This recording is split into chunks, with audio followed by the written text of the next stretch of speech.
By the way, I started watching the Cowboys documentary on Netflix. I'm underwhelmed by it. And I'm not a Cowboy fan, but I don't hate the Cowboys. I just didn't grow up as a Cowboy fan. But I appreciate who they are, what they do, what they mean, what Jerry has done with that franchise, the history of that franchise. I mean, I go back to when Don Meredith was playing. I go back to the Ice Bowl when the Cowboys played the Packers in Green Bay. And I've always appreciated the talent. They're overrated, obviously, but they're overcovered as well. I'm just not really hearing anything that I haven't heard before. And if you get Jerry Jones to sign up for 40 hours of being interviewed, I'm going to guess it's probably not too spicy or negative. And maybe I'm tuning in because that's what I'm hoping for. Like maybe there's something there that I hadn't heard.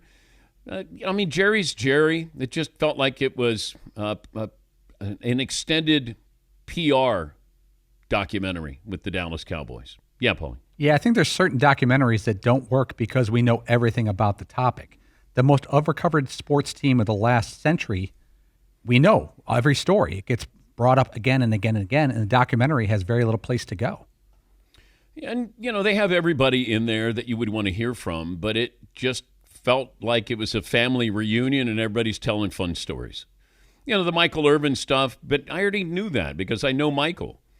And, you know, I probably knew a few stories that they didn't include or they didn't know about, but I've been around for 40 years, and you're going to hear stories. Yeah, Marvin. Yeah, I'm up to part 4 right now during the Jimmy Jerry split, and I was a kid when all that stuff was going on, so I didn't know about all the details, and I really wasn't paying attention to what was going on with Jimmy and Jerry at that time, so I'm learning a lot going forward, but as far as the games and the Super Bowls and all that, you're completely right. It's nothing new. Yeah, and I'm watching it different than anybody else because of my age. You know, if you've, once again, 40 years that you've been around them, or you've watched them, or you've listened to stories, or you've interviewed people, everybody. We haven't had Jerry on. I don't think so. But most of the people in that documentary we've had on. Jerry does enough TV and radio that probably doesn't have time to squeeze us in, but maybe in the final year that he'll take some time and give us a little bit. He probably doesn't like my impersonation of him, because maybe I'm not a leader, and he's maybe looking for a leader who's more mature. Yes, Marvin. There's one part that just gives me all I need to know about Jerry Jones and what his goal is him getting cameras in the draft room, and Jimmy Johnson's like, why? I know. Jimmy was trying to coach a team. Jerry was trying to promote a team.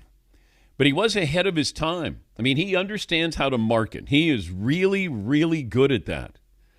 It builds up the expectations. They can never live up to those expectations unless they win a Super Bowl.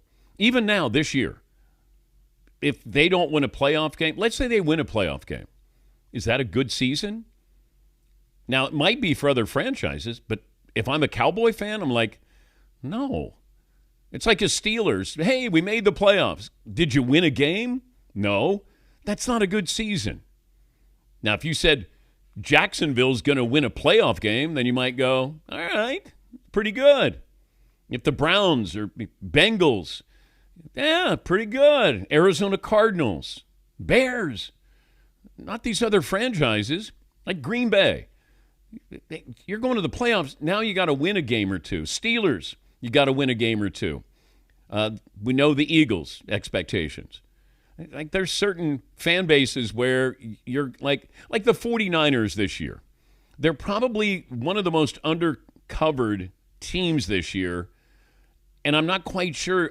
It feels like they can be really good or really bad again. They had all those injuries. They have injuries again. They're wide receivers. I don't know if you can count on Christian McCaffrey. Brock Purdy just got paid, so now it's not one of those feel-good stories. It's, you're making $50 million. Go out there and make some plays. Well, you don't have your playmakers. There's a whole lot more pressure on him this year. But, mean, you can still watch the Cowboys. If you're younger, then you're going to learn some things. But just for me, I haven't learned anything. I'm 5 episodes in. It's still fun to go down memory lane and open up the scrapbook there, but I'm just not hearing anything that I hadn't heard before. Yeah, Paulie. Even the concept of Jerry Jones participating with a documentary that's not really called for tells you everything you want to know about him. He's like, a documentary? I get to talk for 40 hours? Sign me up. If I just went 0 for 30, I don't think I would be part of a documentary. The timing is terrible. 0 for the last 30 years. But he's a PR-driven person. Right. To a fault. He's always selling. And the more he gets in front of a microphone, the more opportunities he gets to sell. Yes, Todd. It's nice to learn something, or if there's something new in the documentary. I've only seen the first 2 so far, but if nothing else, I still enjoy hearing Summerall and Madden and trying to guess who the players are when you only catch a little part of the back of their name, and just seeing how the technology changed from the 80s and 90s to now. So that much is fun anyway.